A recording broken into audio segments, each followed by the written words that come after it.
Welcome to the Fireside Chat with the Library Company of Philadelphia. My name is Jessica Roney, and I am the Director of the Program in Early American Economy and Society.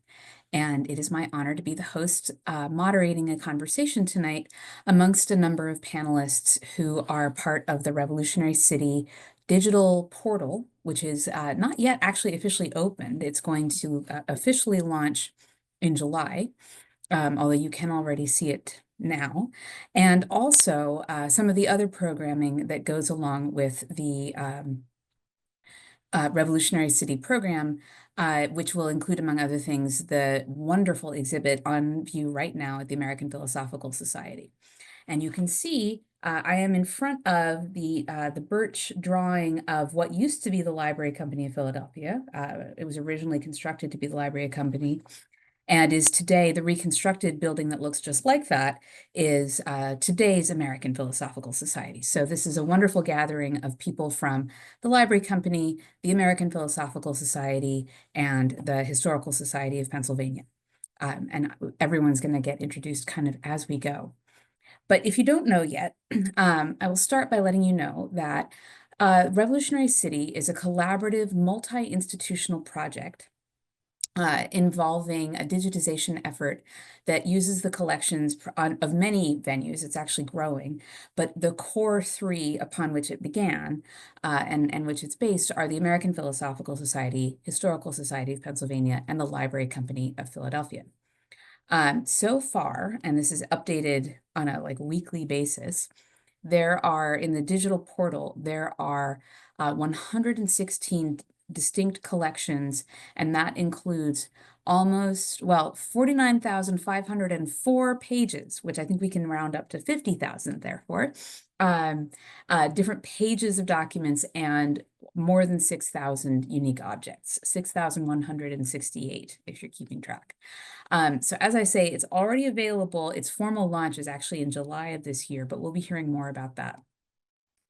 Revolutionary City also involves not just the digital effort, but programming involving partners like the Museum of the American Revolution, the Kislak Special Collections at the University of Pennsylvania, and the McNeil Center for Early American Studies, also at UPenn, among others. And we will talk more about that as we go. But hello, panelists, and welcome. Thank you for coming. As a first opening question, what was the genesis of the Revolutionary City collaboration? Why did it seem important to band together to do this? I'd like to start with a little historical context, I guess. 50 years ago, on the bicentennial of the Revolution, 1976, there was a very similar project in Philadelphia. You might call it the analog version of Rev City. And it involved a huge exhibition and a major publication. The exhibition was in the adjoining galleries of the Historical Society and the Library Company.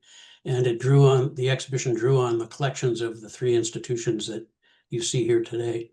And it was really remarkable. It was a huge book with hundreds and hundreds of images of manuscripts and books and images of various kinds. And I think what we're doing today is just kind of launching that same concept into the 21st century. If I could hop in. So back in 2016, so from 76 to 2016, 2015, 2016, institutions sort of banded together to write a big grant to digitize the collections to try to create this massive portal to all the documents written to, from, or about Philadelphia during the Revolutionary period.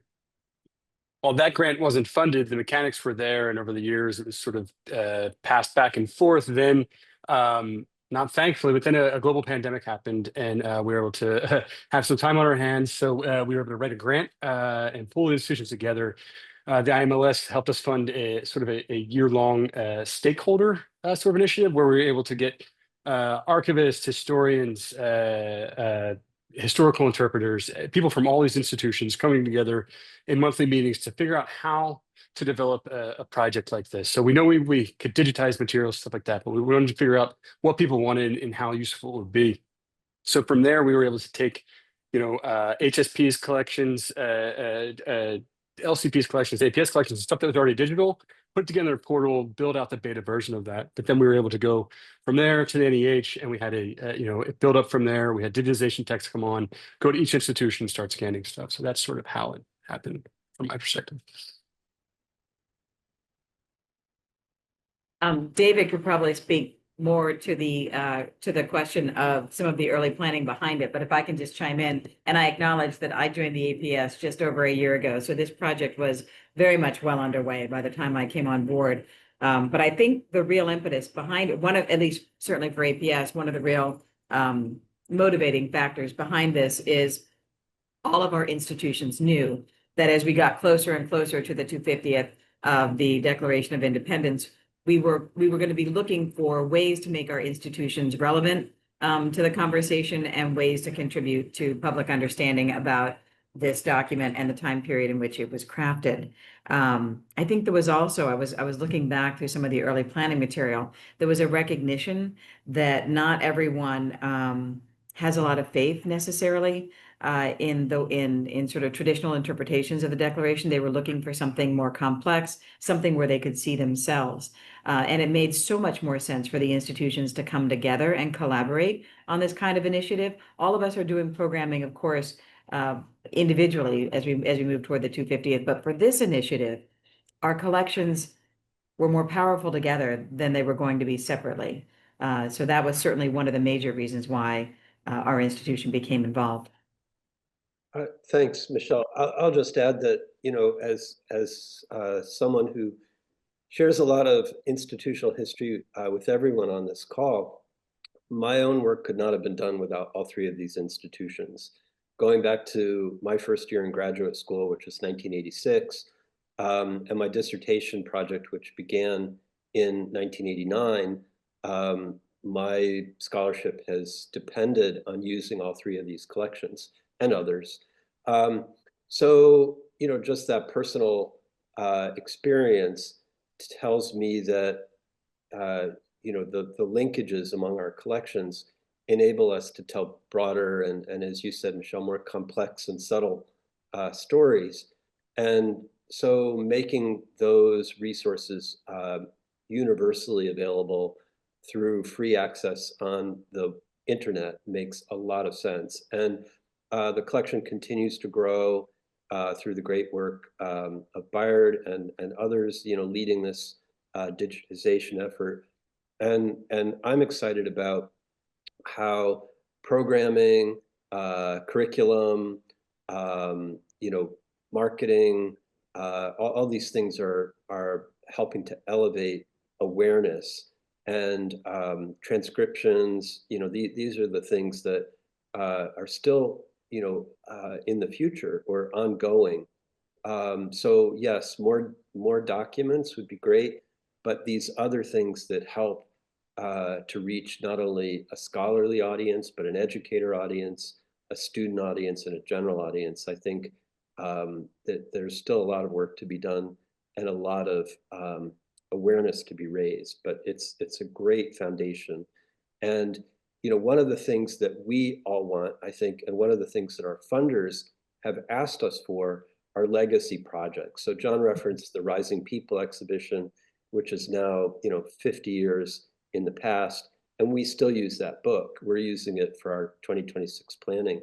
This project is creating a huge legacy for the importance of Philadelphia as a key center of the American Revolution and the generation, before and after it into the early Republic. And so these documents and this portal will have a very, very long life.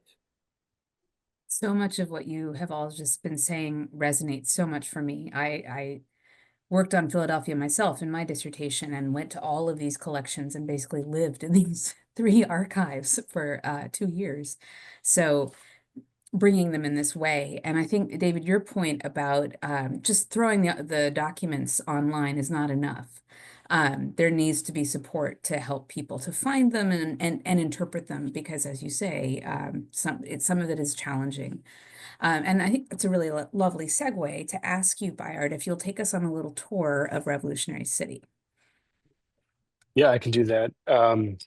That's right. Exactly what Dave was saying. You know, it's not just enough for these projects to just put documents out there, right? And so at the Center for Digital Scholarship at APS, we do these digital projects, digitization, stuff like that, open data, but we always like to show people what they can actually do with these documents, how they can interpret them, and then sort of help people create pathways into the documents. So without further ado, see if I can make this happen. We seeing it? Screen? Yeah, cool. Let me try to move the Zoom bar out of my way real quick. All right, so what you see here is just the homepage of the Rev City project. This is sort of where it is right now. So we call it active beta. It's live. People are using it. I can talk about user statistics a little bit later. But yeah, so you come here at the home. A couple of things I'll point out. So browsing is very important. So working with my colleagues, I should give them a shout out, both Sabrina Bocanegra, David Nelson. We've been working really hard to figure out these pathways, but really figuring out the metadata schemes and different thematic ways to go through the collection. So first I want to point out how you can, sorry guys, this is bad. All right. You can browse by collection, which is great. So you have this alphabetical by all collections. So any collection that goes in here, you go this. This is one pathway. And then institution. So right now, I'm glad to say we've got, as of just like yesterday, 6 institutions now. We've got the Andalusia Historic House is our newest person in there. And then this is something that came out of our stakeholder audience was, this will work, hold on. That's weird. Sorry, new computer. There we go. People. It's really important to all of our stakeholders during that whole year is that, you know, yes, we know founding fathers, people who are part of these collections that have been cataloged over the years, but there's all these people that end up in these documents that sort of just are sort of unknown to history. So everybody that's mentioned in a document that goes through the Rev City process gets their name here. And you can just click through them. This is a more well-known name, but yeah, so they link to all their documents and sort of these are the different ways that you can search through all the collections, but the themes are like one of the big things that came out of stakeholder audience as well. And these are ways that really, aside from the regular metadata, that tie all of our collections together. One of the best parts about the portal is sort of breaking down the barriers to access, right? You all commented that, you know, during your dissertations, you did work at all these 3 institutions. This is sort of helping all those collections, as you'll know, sort of speak to one another, but they exist as separate institutions. These themes help us sort of put them all together. Click on one here. So this is just lived experience writ large. So it's got documents from every single one of our collections that'll continue to grow. But saying this, so what we wanted to do is show people what they can do with these documents and how they can use them. So this is our Learn tab. So everything's still beta. We're still working things out. And some things are coming soon. So classroom resources, which I'll get to in a second. Interactive stories, which is what we've been really working on recently. Current voices is we're hoping that we can get scholars, people working actually in the field to contribute sort of small form essays that sort of do deep dives into documents, things that are relevant to their work or whatnot, so that we can sort of tell these stories, bring out the documents. Multimedia, we'll have audio collections, video stuff coming soon. Supplementary resources, this will just be a list of resources to other digital projects, bibliographies and the like. Our active blog, which I'll solicit to anybody on this call and anybody that's listening in the audience. If you want to write a blog for this site, that'd be awesome. We're always looking for content. But our bread and butter right now is the interactive stories. So interactive stories, sort of like micro exhibits. They're intended to sort of do deep dives into the documents, showing people what they can do, pulling out stories. So for here we see our Quaker Women one. This is work done by our engagement coordinator, Bella Kulik, over the past year or so. So we sort of like to foreground everybody in the revolutionary city with a map here. You can go through this, sort of highlights documents. Everything you see, all the text here comes directly from the documents. Then each sort of interactive story or theme gets document spotlights. This is sort of how we go deep into the documents. So for the Quaker Women, we came up with 6 different subsections that you can navigate to. So we've got Power of the Pen. This is just young Quaker women just writing to each other, journals. That's the part of the Quaker Women story. It's great is that they're all sort of just writing about the war, but all like their lives just keep going on. So that's what this is about. but then you can continue to click through. And you have the documents here. We link out to all the documents, which is great. Then going back. Can navigate. Education resources. This has been important too, right? So we've been working with education teams at the APS and at our partnering organizations too, to sort of figure out ways that we can package these documents and get them in the hands of educators and in the interested public. So each sort of theme that we've come up with for the portal is going to go through the same treatment. So they'll have these document spotlights, they'll have different interactives, and they'll all get these education components. I should have pre-downloaded this, but I didn't. There you go. So our learning activities section is coming along pretty nicely. It's got our Rev City branding on it. It's got activities, a glossary. These are really great. So check those out. And then sort of, I have my notes here to make sure I'm not missing anything. I've got one more big one. Great. So I want to point out our events calendar. So we want this as we go. So we talked about the umbrella that is the large Revolutionary Study project for all of our organizations, the 5 main organizations, programming, exhibitions. So we have our events calendar here. We've got programs. This is the one we're in right now. But people can just add programs as they go. But the main thing I want to show here is transcription. So we've been developing in-house at the APS a transcription tool, training large language models so that we can do automatic transcription of documents. To get these transcriptions, we've been doing lots of different engagement exercises. We've been having transcription workshops that are open to the public, educators, having people come to the APS in person, using our transcription platform to transcribe the documents. It's pretty exciting right now. Our models that we're using to train are getting accuracy rates of like 96%. But right now, we're finally starting to populate the Rev City portal with actual transcribed documents. So you see here, there's a Jacob Hiltzheimer diary. There's a couple ways you can do this. So this has been automatically transcribed using our models. So if you just hit that button there, all the text comes up just like that. It's pretty neat. It's pretty exciting. Or if you just want to highlight a singular passage just like that, it's a lot of fun. All these, it's just another layer of access too, because basically every single word in these documents now is indexable. So when you go to the general search, if you're searching for somebody's name, if it's not in the metadata, it will show up if the document is transcribed. Not everything is transcribed yet in the portal, but we will get there. We're hoping by the July event, we'll be able to run our models over the entire corpus of Rev City, and then everything will have transcription associated with it. So I will stop sharing somehow. Hold on. There we go.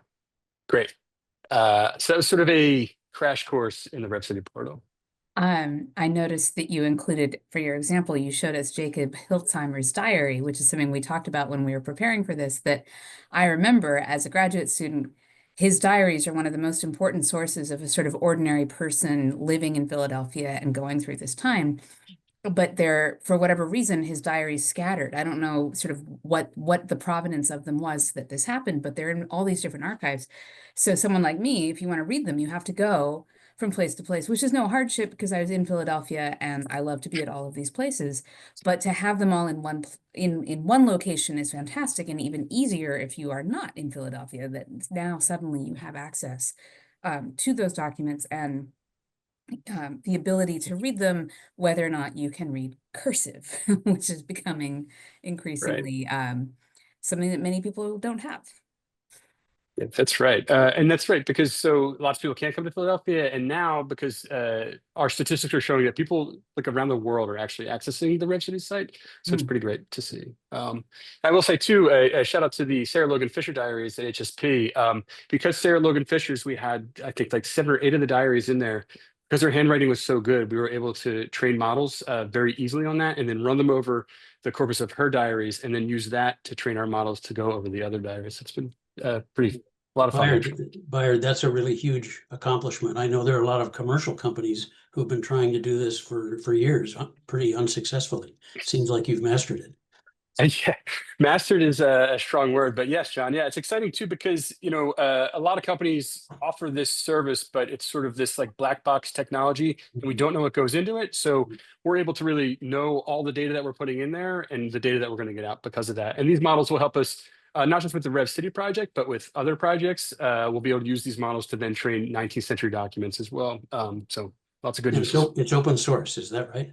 That's right. Yeah. And the idea is that we will, once we're happy with the models, we'll sort of put them out there to the open source community in hopes that other people will use them, train them, make them even greater. Well, that's great. How did you guys go about selecting the sources? Like what are the parameters that you started with and how has it changed over time? Well, they've changed a bit over time. Partly because there was too much in the beginning and at the end that we felt we were missing. So there were some basic parameters, because you have to, when you're thinking about the collections of these institutions, you have to be able to draw some lines. So Rev City the focus was always going to be on Philadelphia and Philadelphians' experience of the American Revolution. So one hard line was there had to be the Philadelphia connection. Initially, Revolutionary City really was focusing on the years of the Revolution, 1776, 1783-ish. But I think that really, especially on the beginning part of that, we began stretching further and further back so that now we have material that's coming in through the 1760s. And that was really because I think it would be very challenging to tell the revolutionary story, or to understand the Revolutionary City without understanding that decade, 15 years or so before that really led us up to what becomes the American Revolution. So those are the two big chronological and geographical parameters. John or Dave, I don't know if you want to add additional ideas about how you chose the collections, which collections are featured in the Rev City portal. Oh, John, you're on mute. Sorry. I was going to say, It's- I wasn't actually in my position when that was all happening a few years ago, so I'm not actually certain. But perhaps David has more perspective. No, I don't actually, because I started at HSP in 2020 and I was handed a spreadsheet. And I actually called Charles Cullen today to see if he could refresh my memory about how this happened. And he said, I think Patrick and Byard made those selections. So it definitely was partner sourced. And I'm sure Lee Arnold, my colleague and predecessor as librarian, had a hand in it. And there are a number of ways into our collection. One is the reference librarians and the people on our staff. One is, the published guide to manuscripts. And one is the good old-fashioned card catalog, which is analog, but still very useful and very browsable. And, it's actively used every day. So I don't think there was one way. And certainly the date parameters and the geographical scope that Michelle articulated are what I understood when that spreadsheet was handed to me, and it still sits on my desktop. So, and I refer back to it. So even those, Excel devices are still handy, even as we are delighted to see these searchable relational databases that are developing. Yeah, this project.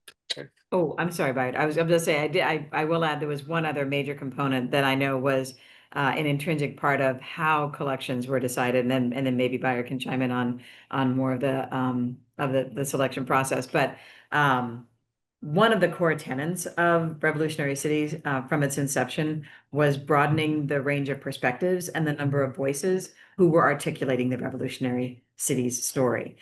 So when collections were being considered, a core objective, a really important goal, was to try to get as broad a swath as we could. We wanted not only to represent the war as a military initiative, but also to look at the impact on families, to look at the impact on labor and economic systems, to look at a variety of different kinds of documents, right? So that you're looking at there definitely are military records, and we're going to be discussing some later in the session.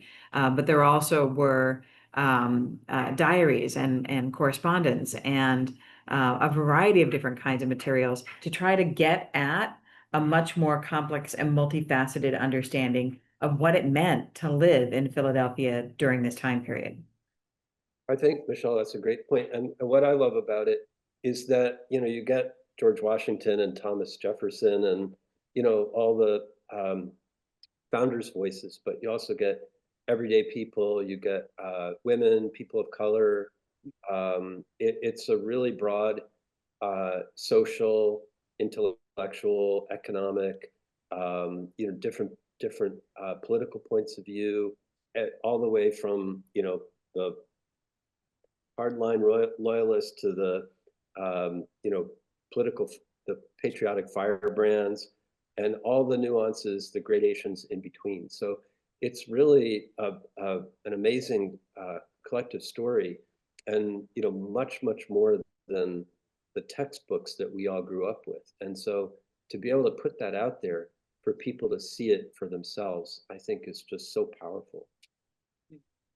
Byron, if you don't mind, I was just going to say, so I'd actually love to start talking about some of the documents that inspire you, that you're most excited about. And Byron, you're first. So I was thinking, I don't know if you want to jump in on the how you chose sources first, and then I'll pop up your slide, or if you want me to pop up your. No, you can pop slide because it goes right into it. It's all the Okay, same so to me. Yeah. So let me show you this. Okay. Cool. Go ahead. So my comment was less about how we chose, but just piggybacking on what David and Michelle were saying, that's the best part about this project, is being able to tell these stories, right? So we amassed these collections, and a lot of them are not under process, some under process, some under catalog, but this project afforded us the opportunity over the past almost 6 years to be able to actually sit and go through each document, to pull out these voices, to pull out these stories, to enhance the metadata and make them even more accessible, which is a lot of fun and really great. So one of those is what I chose. This is a fan favorite on my team. So it's from the Sheep Papers. It's a small collection at HSP. And it's mainly just Cecilia writing to her brother, John Park. He's in the Continental Army. I like this document and documents like this. So we already talked about the diaries and stuff like that, because it gives you a sense of just normal everyday things that were happening during the revolution. A lot of our diaries, we have the Quaker women stories that we talked about earlier in the learn section. They're just talking about their writing back and forth about boyfriends, crushes, heartache, all sorts of different things, just like fighting with each other. It's really great to see. It's just like, but then the war is just going on in the background. This one I pulled out. It's Celia writing to her brother John.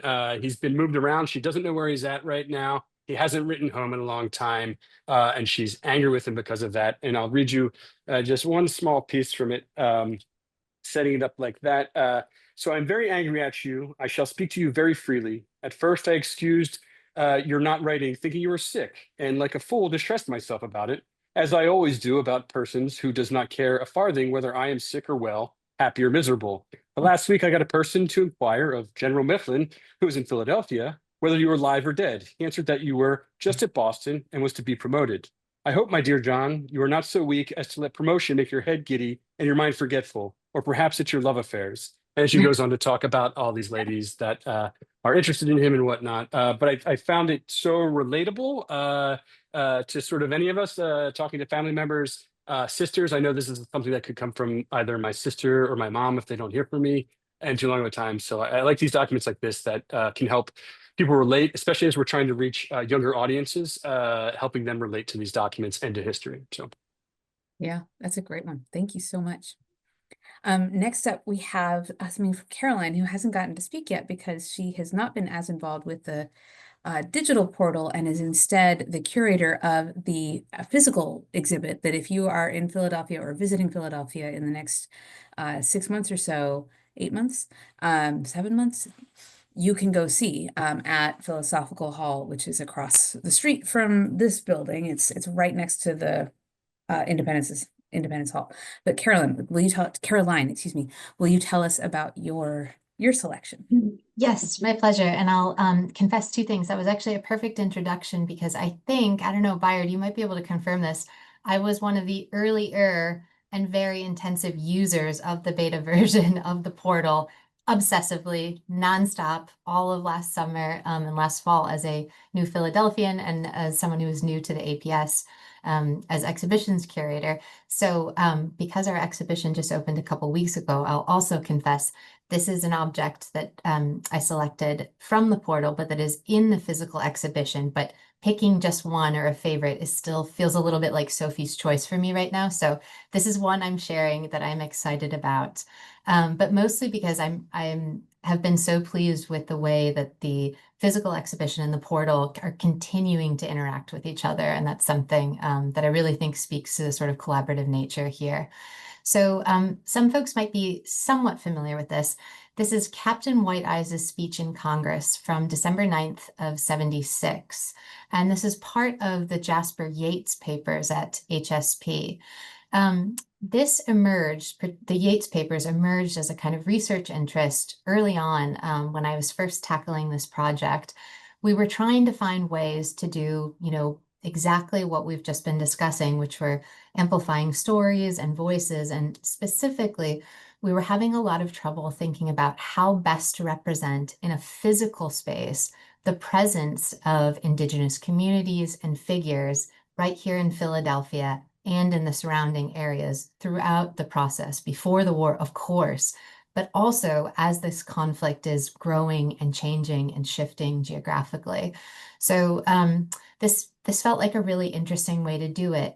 The exhibition sort of takes the approach of the portal, which is focusing on the personal, these very sort of individualized stories, and using them as a kind of, not to overuse the word portal, but perhaps prism or window in. So in this case, we have a Lenape figure, a leader really, who's known as White Eyes. And he comes up in periodicals and in other documentation. And this felt like a way to let him have a voice, an actual voice in the exhibition. But of course, even that is imperfect.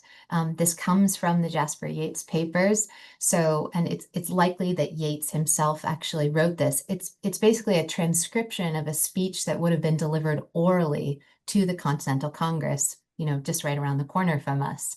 As I say, in December of 76. So one of the ways we've kind of amplified this quite literally within the exhibition space is to add an audio vignette, which will also ultimately be available on the portal. So via QR code, while you're looking at this document and another object that is relevant, you'll actually be able to hear this read aloud. And that again felt like a really interesting way to offer another entry point to someone who might not be familiar with really any of this material.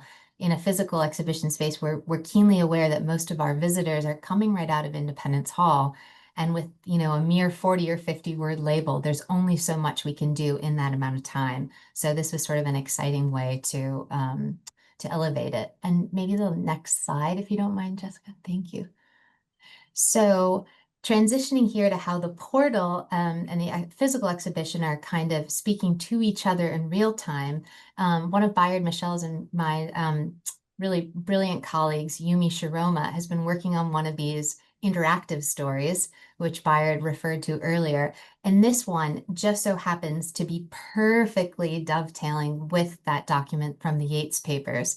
So Yumi has actually done a deep dive, and it's ongoing, if I'm not mistaken, Bayard. There's more coming on Indigenous relations at exactly this period in 76, a really sort of pivotal moment in the war.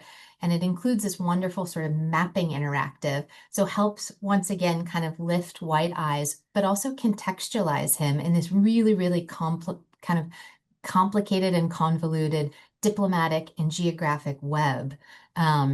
So we also have a QR code in gallery, really encouraging people to visit if they'd like to learn more. So kind of offering our visitors sort of tiered options for engagement with these materials. And I think that's just a really kind of lovely way that the digital and the analog continue to complement one another. Thank you so much. David, I think, oh, sorry, go ahead, Bayard. Can I just add one thing real quick? Because the Yates papers really brings up like the point of the portal, the other thing is to unite these collections, right? So there's the Yates papers at HSP, and then there's the Yates papers at APS, and now they sort of exist together side by side in this portal, which I think is really powerful. So. wonderful. This is, as someone who does study this period, this is all exactly the stuff I want to read. So you've done a great job. You've found some wonderful things. Moving on, I think, David, you are next. You chose these. Great, thanks, Jess. So I picked two things. I picked the great man document, George Washington writing to one of his generals, John Cadwalader, on December 27, 1776. So this is the day after his successful Battle of Trenton. And it's part of a series of letters between George Washington and John Cadwalader, one of his closest confidants and most trusted officers. And in the first letter, he writes that this is the time we're going to cross the Delaware. We're going to attack the Hessians at Trenton, and I hope you'll join us. And Washington's plan is that there will be 3 columns, one led by Cadwalader, one led by himself at the center, and one led by General Ewing. And as we know, it was cold and icy, and Washington acknowledges that, and he says, if you can't make it, at least make a lot of noise upriver and distract them, make a diversion. And then Cadwalader, in fact, does not get there for that very reason, and neither does Ewing. But Washington leads his troops, the ones under his direct command, across the Delaware. And we have this mythologized image from the Emanuel Leutze painting, Washington crossing the Delaware, which is painted in the middle of the 19th century, so quite distant from the actual events. And there are 12 men in a boat, but in fact, Washington led 2,400 people across the river that night of December 25th, Christmas night, into the morning of December 26th. Surprised the Hessians. Some ran and got away, and Washington, in this letter where he recounts the success, laments that if Cadwalader and Ewing, and he's not scolding, but he just says if everyone had been there, we would have headed them off at the back. They would not have escaped.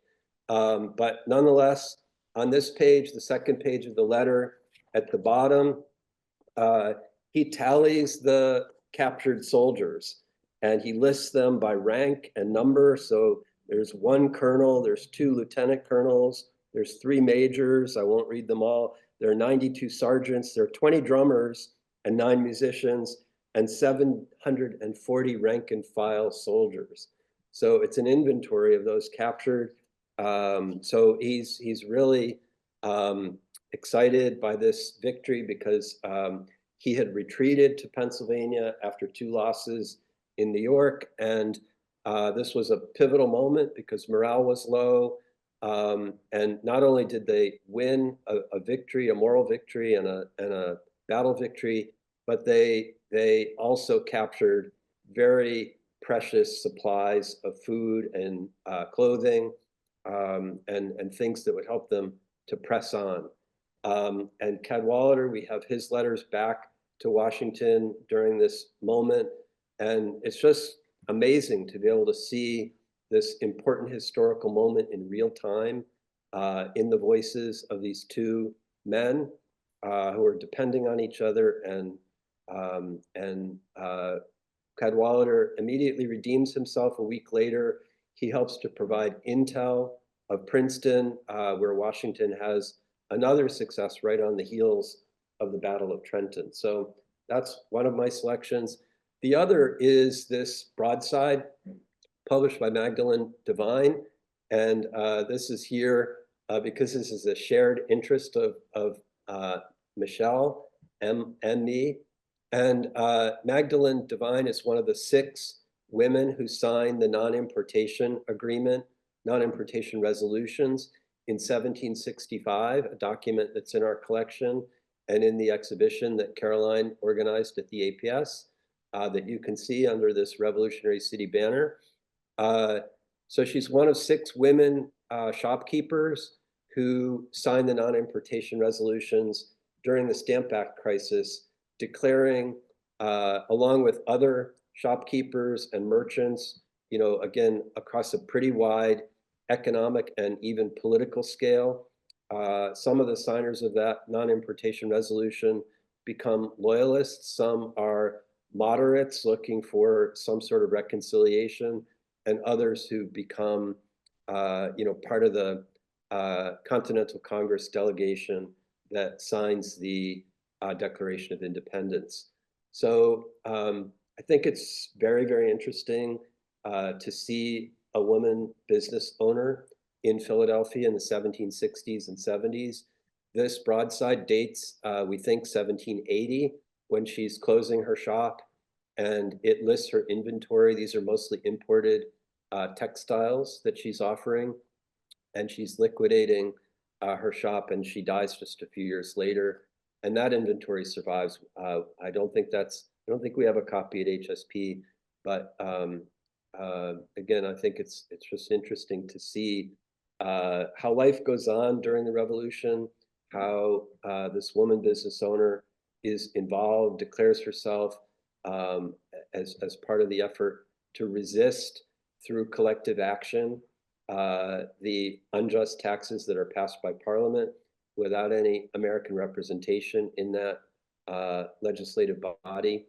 And here she is 15 years later, closing her business and coming to the end of her natural life. Thank you, David. If I were looking at this with my students, I would also point out, if it was 1780 that this was published, the Treaty of Paris that ended the war is still 3 years in the future. The decisive Battle of Yorktown is still another year in the future. And yet you can see all of these fabrics which show evidence of having been imported, some from England. In the middle, she talks about English chintzes and calicos, and from India, those would have been from Britain. And so it raises a lot of questions about sort of what Americans are consuming and what American consumers want, whether or not there was a war, how much their tastes had changed away from British fashion or not, or European fashion or not. So it's a really rich document. I think we could spend a lot of time on that. I will just say, while you're changing the slide, David knows how much I love that document and fascinated by her story. So I'm thrilled that he included this as one of his selections. Her will is available actually at Hagley. And so this is, I mean, hers is a story. We all have these stories, right? All historians have the ideas that are right now glimmers, ideas we want to return to. Magdalene Devine has been part of my life, in the back of my mind, for over 2 decades, and I think she is fascinating. Anyway. Thank you. Thanks, All right, well, Michelle. next up is actually me, and I pulled this, I pulled 2 documents as well, but they're hard to read, so they're on 2 different slides. And I pulled them from the exhibit, which I went to last week, and I spent about 2 hours there. And I have to tell you, audience members who haven't been there yet, it's not large. It's not a large space. They've done a lot with a very small amount of space, but every single element that I saw in there really repaid deep time with that object or document. There was so much to look at, so much to think about. I was there with a friend who, like me, is fascinated by maps, and we were literally going back and forth. We looked at this one thing, we went over and compared it to another thing on the opposite side of the entire exhibit. We kept sort of moving around and had a wonderful time. But the ones that really stuck with me are these pair of indentures. So here's the first, and you'll see the second in a moment. An indenture is a really boring legal document that there are just gazillions of from the colonial period. It's a contract whereby either the person themselves, or if they're a child, the person's responsible for them, will agree that that person will serve a certain amount of time, and in return for something. So if it's sometimes this would be how you learn a trade. You would indent your son or daughter to a tradesperson who would teach them how to become a blacksmith or a milliner or whatever, a printer, whatever trade it is. And you would say, okay, they're going to serve you, do whatever you want in the course of your regular business for 7 years. And in return, you have to teach them the trade, keep them clothed, and at the end of their time, you have to kind of get them, send them on their way with a little something in their pocket. So there are lots and lots of indentures out there, but these 2 are quite poignant. This one is the indenture of a man named John Francis, who was a free Black man living in Philadelphia, and he indented himself in 1781 in order to get the money to free his wife from slavery. And so it's just such a stirring document of a person who has gotten out of slavery and is willingly putting himself back into a state of unfreedom. It's not the same as slavery, but it is a state of unfreedom in order to have the wherewithal to release his wife altogether from slavery. So it's just a really poignant document, and especially because it is next to this one. And you can see this is a printed form, which is a really normal way of doing it, where instead of writing it all out by hand, you just take a sort of printed form and you fill in the parts that you need. This is an indenture that was made on behalf of a 6-month-old child, and that's why you have the close-up here. Violet Springhouse, a mulatto female child, 6 months old.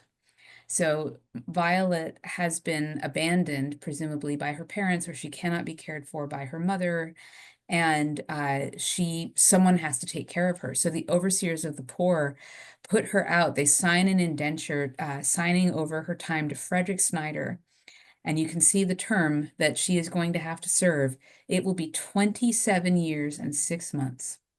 And you just imagine this 6-month-old baby whose whole life deep into adulthood is going to be bound by this contract, which of course she had nothing to do with making. But this seemed like a very reasonable way, even an enlightened way to handle the care of children who would otherwise be abandoned or left destitute. And I think they're poignant in the midst of this exhibit on the American Revolution for reminding us about political freedom and other forms of freedom don't necessarily all go hand in hand. That there are people who are struggling with socioeconomic freedom, with slavery, with all kinds of problems not of their making. And those struggles are ongoing as large-scale political debates are happening, wars, and all the rest of it. There are people like Violet Springhouse sort of being caught up and not necessarily finding freedom in this time. So yeah, that's what I have to say about those. Caroline, do you have anything you want to throw in? You're the one who found them. No, I was just going to add that was very eloquent. I was thinking a lot about agency, and the economic thread is a powerful one, and it really runs through the exhibition, but also through the portal because it's everywhere. And I think what you've captured so nicely is that in some ways this has everything to do with burgeoning American independence and nothing to do with it. And there's something so uncomfortable and at odds with that. And we must all kind of sit with it now in reading these documents. I mean, even the one that's handwritten and we only see John Francis's mark, not his signature, because he may not have been able to write, versus Violet Springhouse's, which is so bureaucratic and cold. I mean, it's a fill in the blank form. But these stories are incredibly powerful. So yeah, I felt like they were an important addition. Also, just kind of teasing out again, Philadelphia during this period, on the one hand, it's a colonial metropolis. It's vibrant, it's diverse, it's bustling, but it's also profoundly unequal. Jess and Caroline, I'd like to jump in if I may. First of all, these are very powerful, and I'm so glad that you included them in the exhibition. Just in terms of how all our partnership activities are meshing, our current exhibit is in celebration of the Pennsylvania Abolition Society's 250th anniversary. So they're founded 1775, obviously the year before the Declaration of Independence. And the exhibition specifically focuses on Black agency. So, the PAS is primarily populated by Quaker lawyers, so, white educated men. But the Black voices that you've brought out here are, really, especially obviously the adult male, advocating for themselves and making choices for themselves. And so we're seeing those kinds of stories throughout the Pennsylvania Abolition Society papers. And while we may think these stories are maybe not directly related, I think they definitely are, because, you know, the whole idea of liberty, liberty gained, liberty taken, liberty claimed, liberty denied. These are the themes that are articulated throughout the crisis that begins in the 1760s with the tax controversies. And as soon as independence is declared and our founders are using language comparing the oppression they're feeling from Parliament to enslavement, there's a British counter-argument that this is a tremendous hypocrisy for a new nation that is an enslaving nation. So I think these stories are very, very much entwined, and the PAS anniversary is really our beginning of marking the 250th. And I'll talk about other projects that are coming, but I just wanted to mention this one in conjunction with these two documents. Thank you. Thank you. All right, next up is John. Here are your selections.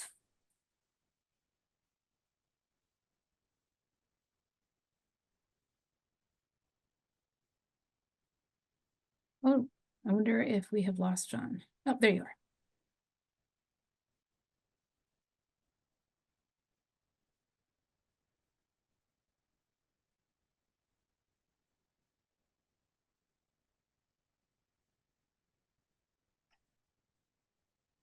Can you hear me? Yeah, now we can hear you. You know, I'm going to turn my camera off. I've had this trouble lately, and if I have my camera and my microphone on, my computer seems to freeze up. But anyway, so many of the documents that the library company has contributed to the Rev City project come from one particular collection created by a eccentric Swiss character named Pierre-Eugène du Cimetière. And we describe him as the first archivist of the revolution because he had a habit of collecting historical material. He was planning to write a big history of the American colonies. So he was out gathering primary materials for this project that never came to fruition. But while he was in Philadelphia in the 60s and 70s and until his death in 84, he was gathering up a lot of ephemeral material off the street, off coffee house walls, or directly from printing houses. And because of that obsession of his, we now have a remarkable collection of small broadsides and ephemeral pieces, many of which are unique because obviously no other copies have survived anywhere. And these two I chose because I think they show different aspects of life in Philadelphia during the revolution and what people would have encountered on the street or at the coffee house. We'll start chronologically on the right. This account of baptisms and burials in all the churches and meetings. I wish it was a little larger so you could, let me see if I can read this. Oh yeah, I guess that's pretty legible.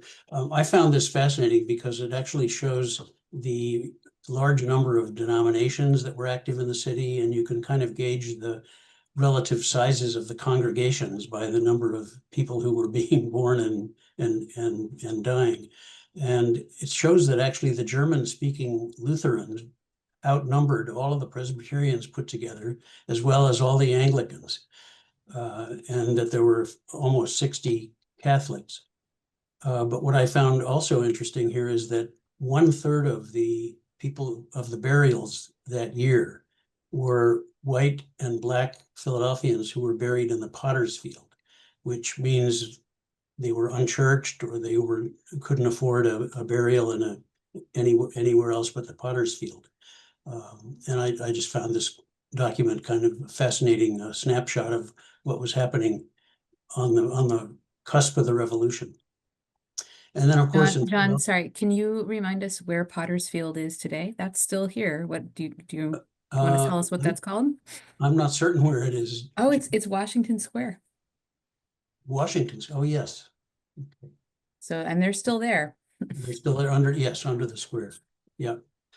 And on the left, so you know, Philadelphia was occupied by the British from 1777 to 78.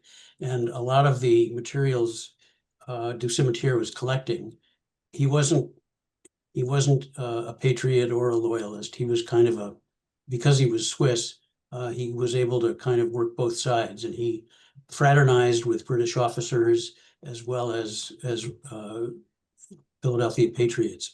But he did manage to gather a lot of proclamations from General Howe and other documents relating to the period of occupation. And one of them is on the left here, where you see a recruitment poster looking for able-bodied men to join the Queen's Rangers. So you have different kinds of evidence of what was going on in the city when it was occupied by the British, and when it was Philadelphians being born and dying and being buried and going about their daily lives.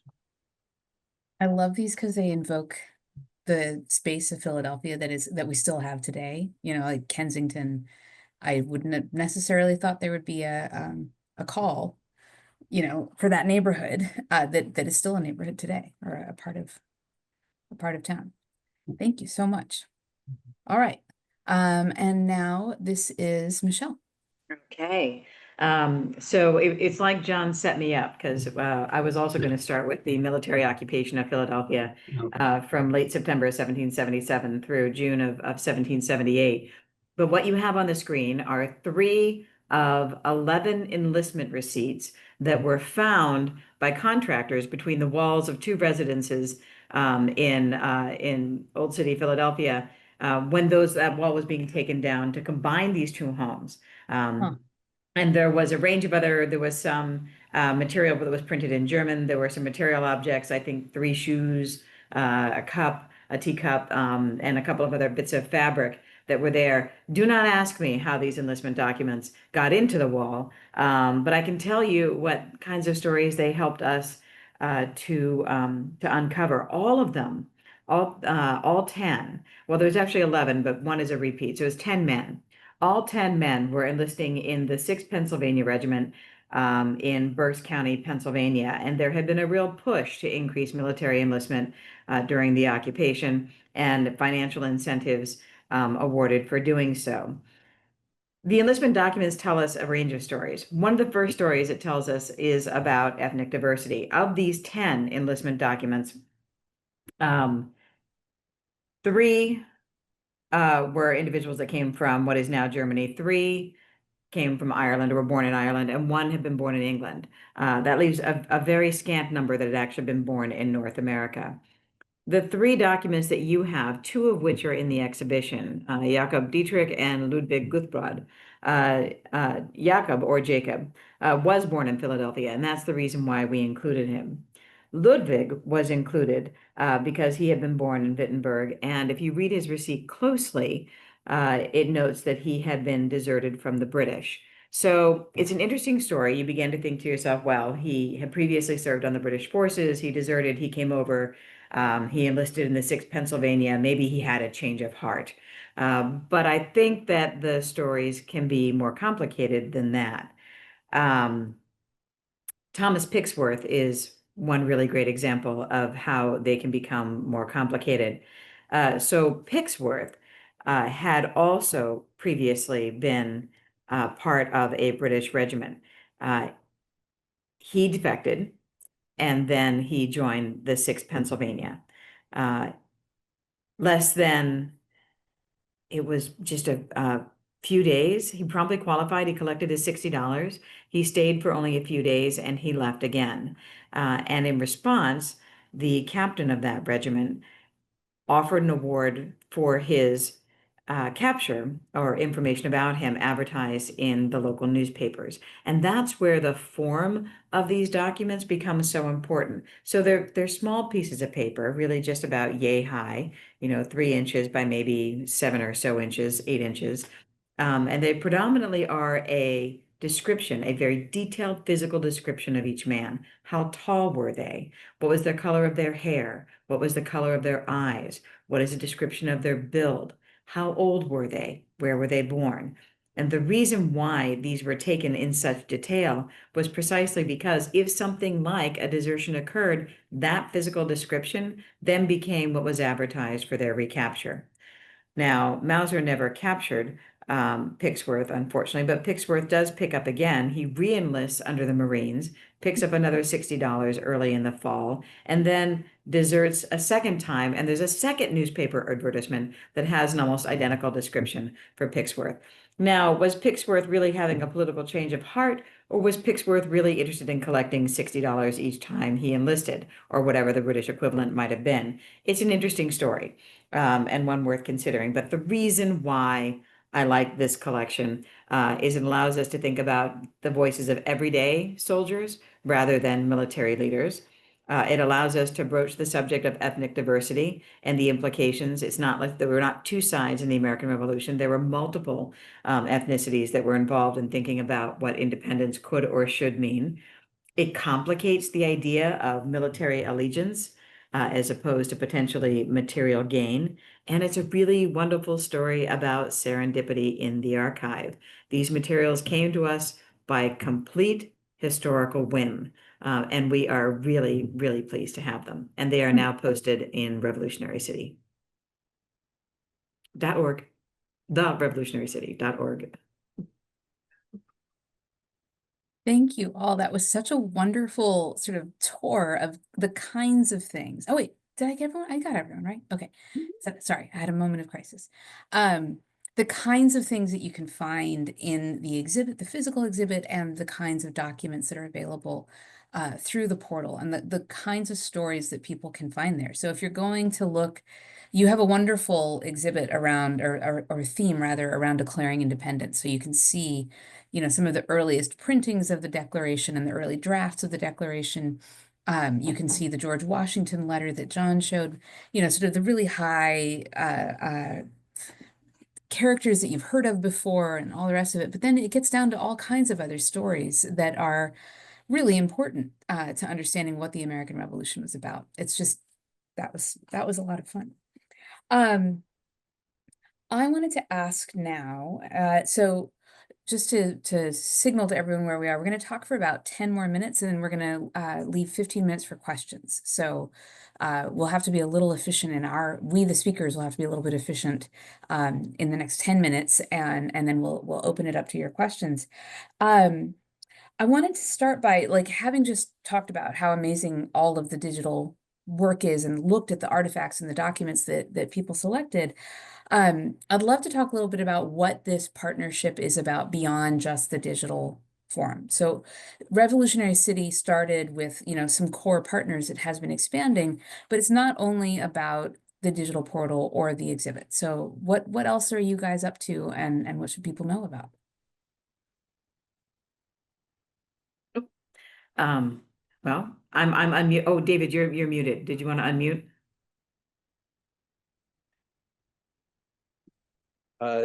Go ahead, Michelle, I'll follow you. Oh, no, I think that to a large extent, what we're doing beyond the portal is going to be captured in the conversation we have with Carolyn. So I was gonna cede the online microphone to David and to John, so they could talk a bit more about some of the other activities that are happening, and I think really powerfully contributing to our understanding of the 250th at HSP and LCP. Great, Michelle, thank you. So the three organizations that are here, plus the Museum of the American Revolution and Penn, represented by the McNeil Center and the Kislak Center, spent about a year talking about a whole roster of programs, exhibitions, and projects. And so what we're doing starts with the Pennsylvania Abolition Society project that I mentioned. Our next one is a project in conjunction with the 250th anniversary of the Navy and Marines, which will be a citywide celebration as well this fall. And then next year, our core project is called Paths to Independence. And I'm working on that with Bill Ewald, who's a constitutional law professor at Penn, and, you know, a whole raft of programs. The Museum of the American Revolution has a great project called Declaration's Journey, which looks at how the Declaration inspired the foundation of independence movements and the founding of republics around the world. And it comes all the way into the 20th century. It looks at the Civil War. It looks at various civil rights movements, including gay activism in the 1960s, and how they all drew upon the language of the Declaration to assert what the language of, all men are created equal, inalienable rights, that kind of soaring language of the Declaration and how it applies to all of us. And Penn has a project coming up on the Haitian Revolution. So again, taking us into the Atlantic world and into how one revolutionary movement spurred another. So those are some of the things that we're working on. And John, I'll let you speak for yourself and for your institution. So. Okay, thanks, David. Yeah, we're planning 2 exhibitions relating to the theme of the semi-quincentennial. This fall, we're opening a project, as is David, commemorating the 250th anniversary of the Navy and Marines. And our exhibition, rather than focusing on wartime operations, will concern operations outside of war. But it'll cover things like exploration, rescues, humanitarian missions, diplomacy, slave trade interdiction, and protection of commerce. And again, that's in collaboration with the citywide effort to honor those anniversaries. And then in 2026, our exhibition will be based on the Du Cimetière collection that I mentioned, plus some other material as well. We're calling it Archiving the Revolution. And it's going to cover, as Michelle suggested, the period from 1764 to 88. So it'll encompass, the Paxton Rebellion and the Stamp Act crisis and Declaration and the Pennsylvania Constitution. It'll be pretty wide ranging. And it'll be based to a great extent on all these wonderful ephemeral materials that Du Cimetière collected. And I should add, before we move to the 2025 exhibition, which I'm not going to speak about since that's Caroline's realm of expertise, APS's exhibition in 2026 is also a real focus on the Declaration. So provisionally titled at this point, These Truths, the Declarations of Independence, multiple declarations. It's following the history of the Declaration from 1776 and its multiple reiterations throughout the century thereafter. Because when and how the Declaration becomes important and how it's physically represented does not, the words remain the same, but the visual representation and the meaning behind those words does not remain the same. And so we have a really wonderful collection of declarations that will be in the gallery for the first time at the same time that will be telling that story. That sounds fantastic. All of these sound fantastic. All right, Caroline, would you tell us a little bit about your work preparing the exhibit that is up now? Sure. So I'll give kind of the whistle-stop tour, which is that I landed last summer and dove right in. And as I said, relied very heavily on the portal.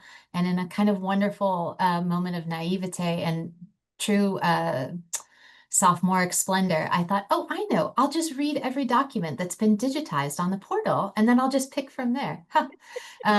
That was not possible then. It's not possible now, but it was a great starting place. And we were able actually to work with colleagues in the CDS, that's our Center for Digital Scholarship that Bayard's mentioned, to pull some of that data into spreadsheets and work from there and use other keyword searches sort of on the back end also.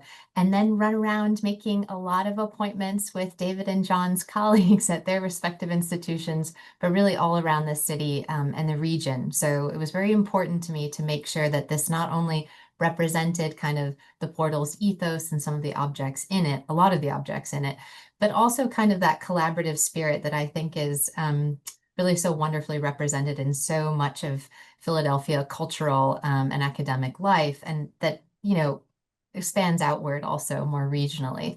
So it's a loan-heavy show, which is a little unique for the APS, but it felt very special and very meaningful to tie that again to these ongoing efforts regarding the portal.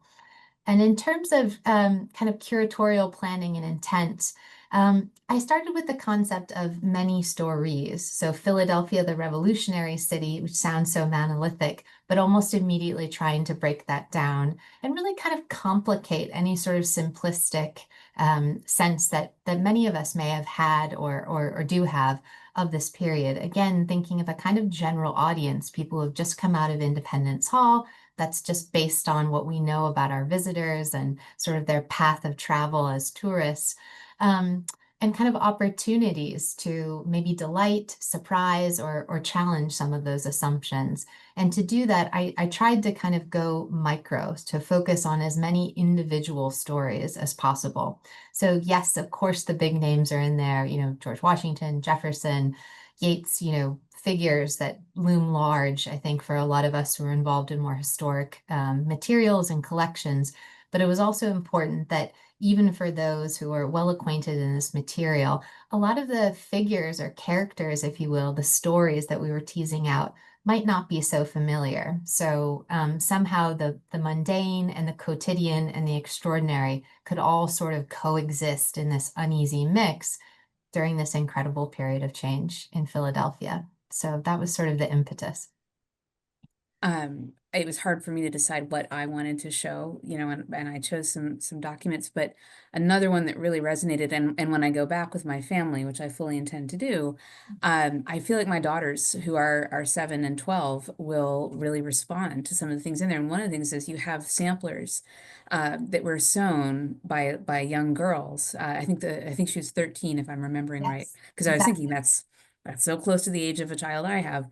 And it really kind of gives you this sense of like the everyday lives of people like us, who are suddenly confronted with this terrible dilemma and this really all-encompassing change that affects politics, that affects the economy, that affects freedom, it affects all kinds of things that are happening in their lives, and yet they're also these very everyday objects, like also a pair of silk shoes.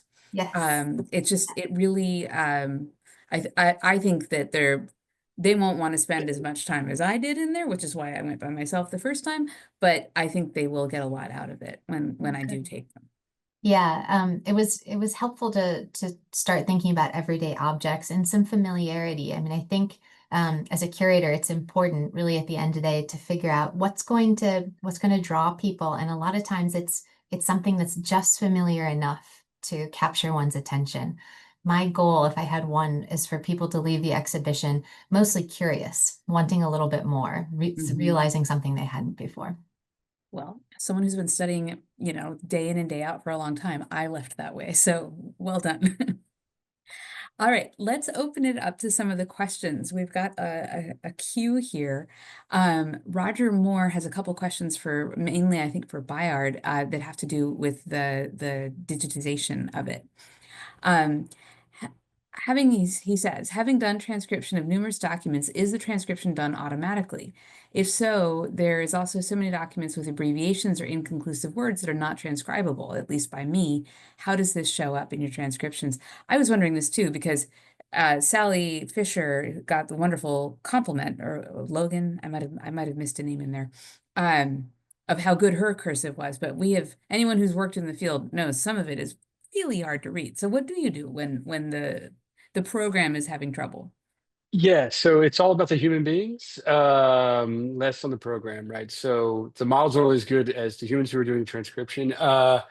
So lots of people have been working on these documents now, have gotten really, really good at reading the documents. But there's ways to omit words. If we can't read them, we just can't read them. And it is an imperfect thing, but this is my way of answering, but not answering. What we like to do, and like we've done with all of our open data projects in the past, is it's all about referring back to the document. That's why when you see in the transcription, it's just an overlay on top of the document, right? So then if there's something omitted, it'll be in brackets. We'll do things like that. But then the person who's reading that document the transcription can just go right back to the document, right? And you can download a PDF of the transcription eventually, right? And the same thing, it's just always relating back to the document. But yeah, it's really hard. But people have gotten really, like our transcription workshops, people come and they're excited for the challenge of like getting through these words, and like they all huddle together, and it's really nice. It's a really great way to engage. But to answer the question, imperfect because it's really, really hard sometimes. But so we'll just skip over them. We'll omit things, but we'll put when they're omitted. But as long as you have the document with the transcription, I think that's the best we can do. Yeah. Have you thought about digitizing the watermarks? He also wanted to know. Yeah. So in terms of, yes, so we digitize everything, right, on the document. So each document we scan the entire thing, right? So if a letter is 3 pages and they're together, we scan the front, the back, and then the seal or the watermarks. We scan everything in the portal. So, and it's all representative. It's really important for us to represent, this is just with all of our digitization efforts, to represent the objects as a user would see them in real life, so they can see them in the digital library as well. Mhm. All right, now there's a question about Richard Allen, which if you know anything about Philadelphia's history, Richard Allen is one of the most important figures in the African American community. He's the founder of, oh gosh, I'm doing it off the top of my head, so I'm gonna get it wrong. Mother Bethel AME. Mother Bethel AME Church, thank you. I was gonna say he's the founder of AME churches et al., right? Yes. Anyway, he was a major figure in Philadelphia and in the sort of religious landscape, and also helping both the enslaved and free Black communities in terms of worship, but also in terms of trying to build community and help one another economically and so on. And he mentions he didn't see Allen's name in the portal. Is Richard Allen in the portal yet, or was that just we went through it too quickly? Like, what do you have to tell us? We don't have those records yet, but we will get those records. I believe that those records are, I have to look it up. He's quite a bit later. I mean, I feel like He's later? Yes, depending that's on your right. chronological framework, I think he's not really active till the 1790s. And that's why it's important to note that we've expanded our scope, right? So we're going up to 1804 now, right? So our search for documents is still very much on, right? So there was the Philadelphia Congregations Project that digitized a lot of these early congregations project and digitized all these church records. And I believe that stuff, the Bethel stuff was in that project, and we're in talks with them and pulling their digital material into the portal, giving it that Rev C treatment as well. So those documents are on our radar, but they're not there yet because of the scope. So Fire. that gets it. Oh, sorry. Go ahead, David. Sorry, Jess. HSP has Richard Allen's manumission document, and we have his Freedom Pass. So those would be two that we'd be glad to add to the portal. And That'd be then awesome.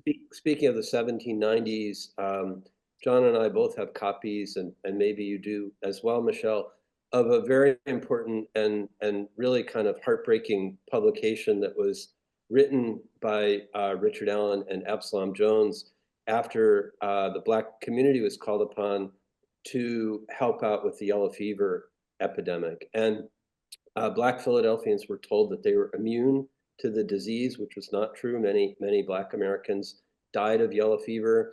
And then after the dust settled, they were accused of profiteering from their work in the crisis. And so Richard Allen and Absalom Jones published this detailed rebuttal and defense of the work that the community did, putting their lives on the line, giving their, countless hours, risking their own health, dying alongside the white community, and even contributing their own wealth to the cause, losing money, not gaining money. So there's some really great Richard Allen documents in all these collections.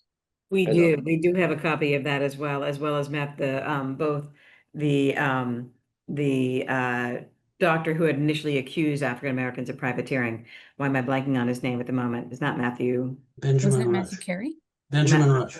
Oh, Benjamin Rush. No, Benjamin Rush initially is the one who thought African Americans were immune from yellow fever. I think it was Matthew Carey. I think it was Matthew Carey.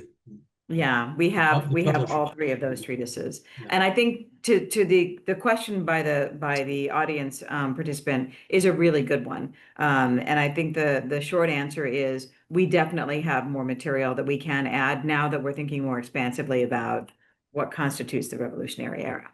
Yeah. Yeah, no, I mean, I think it's a really good point about how much good work has been done and how much work there still is to do. And That's kind of the challenge. And it leads me to my last big question for you, which is how you hope this project, all of these projects, the exhibit, the digital portal, the other programming that the institutions that are part of it, the collaborators are doing, how you see this in a moment of both commemoration and turmoil, the importance of this project in terms of encouraging civic discourse and civil discourse. Why now? Well, why now we know because of the anniversary, but what is the importance of this, in a kind of current day moment of citizenship and the memory of the American Revolution? The irony is, it's not irony, Jess, is that I would have had one answer for you when you first booked this fireside chat. And I have a similar but much stronger answer for you now. For one thing, everyone who's listening should know that the Revolutionary City is while some of our exhibitions and some of our programming may be more chronologically bound, maybe more time bound in terms of when you will be able to experience them, the Revolutionary City as a digital portal is intended to exist in perpetuity, and it will not remain static. It's intended to be an ongoing and growing project. But the real purpose, I mean, one of the guiding goals of this project from its inception was to capture the range of diverse, understudied perspectives and voices about revolutionary Philadelphia. That was important when this project began. It is imperative now, as all of our institutions are facing what is happening in terms of increasing focus on the U.S. history curriculum. There will never, it is brought to the fore in a way I could not have imagined a year ago when I first joined the APS. The value of this kind of work and the necessity for this kind of work. And I am ever more inspired by the range of stories that this archive allows us to tell. And I'm hoping that it will be the kind of resource that educators and scholars will be able to use for years and years to come as we continue to search for a diverse and multifaceted interpretation of early American history. I think it'll also be really important for the city as well, because as far as I can tell, not a lot is going on in the city. This is sort of like what happened in '76, apparently, when everybody was a little, behind the curve getting things going. And I think this celebration coming up, commemoration, has followed the same pattern of it's just around the corner, but we haven't seen really a lot of tangible efforts going on. And I think what we're doing collaboratively together on this project is going to turn out to be one of the more significant things that'll be happening at all in the city next year, if you don't count sporting events. I would just add, I agree with what John and Michelle said. I would just add that I think putting historical evidence in the hands of anyone who wants access to it is a really powerful tool for civic engagement. Instead of just receiving the stories from whatever point of view they might be presented, this gives curious people the chance to read the documents themselves and to put two things, from 1775 or 1780 side by side and come to their own conclusions, to see that there was not one way, there was not one point of view, there was not one thought. These were complex times, and there weren't heroes and villains. There were good-willed people who had very divergent opinions. And I think the ability to debate, discuss, argue, get angry, take action, these are things that are the lessons from this revolutionary era. And we need to be able to draw upon that strength of courage and conviction, and again to think for ourselves and to come to our own ways of acting and behaving within, difficult times. Add one thing that is exactly what this project's about, and so for me, the past year has been just refocusing on engaging younger audiences, engaging with youth, Gen Z and below. And I think that's like really one of my particular target audiences right now, because I think getting these documents in their hands, getting them to know this sort of history is really, really important right now as this country moves forward. And it is just so important to me. So we've been engaging with all these different groups, but to me, that is a huge point of. Bart, I want to add to that because I think that's a great point. HSP a couple years ago took on the responsibility for coordinating National History Day in Philadelphia. And this gives middle and high school students the chance to use primary resources and not only, take what's already digested, but to write history and present it in websites, documentaries, performances, traditional papers, and compete to take ideas into a competitive environment. And again, to think and take pride in constructing their own histories and their views on history. So I think to me, that's one of the most heartening thing to see middle and high school kids who really care about this stuff and who are reading would be great, but writing and constructing is so encouraging to see young people doing. And empowering. Absolutely. Anything to throw in, Caroline? No, I was going to say everyone has captured that beautifully. I would just add empathy too. I think there's not only great power in this knowledge and access to it, but I think optimistically that also there's actually space for more empathy. That's a really beautiful way to close it out. I hope you guys can see the Q&A. I don't know if you have it open on your screen, but there are some really lovely compliments coming in from the audience. Thank you very much to those of you who are plugging in. Thank you to all of you who've joined us for this conversation. And I hope that you've gotten as much as I have out of learning about the portal and about the going to get to see the exhibit if you are in Philadelphia, either long-term or in the passing through.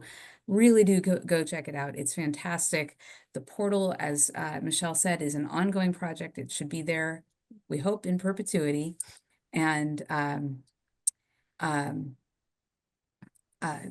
please come out for some of the different programming that our various institutions are putting on. So please join me from your computers and I'll do the round of applause because I'm the only one who you can see, but thank you so much. In order that I can see you, thank you, Michelle, Caroline, Bayard, David, John. Thank you, Grace Harrington, who has been coordinating all of us. Really appreciate it. So Thank you, Jess, for getting us all together. Yeah. Yeah. Thanks for having us. This has just been delightful. So hurrah for evidence and civil discourse and empathy and making statements that are backed by evidence that you can go and get your own hands on and interpret. So that's all for us. The Fireside Chats for Library Committee will be back in May. The next one that I know of, because I'm hosting it, is June 11th. Zara Ennis-Hanslin will be talking about her new book, which draws very much on many of the collections from the institutions that were all present today. So join us for the one in May. I'm sorry, I don't have that one off the top of my head, and join us back in June. So that's all for now. Thanks so much. Thank you. Thank you. Good night.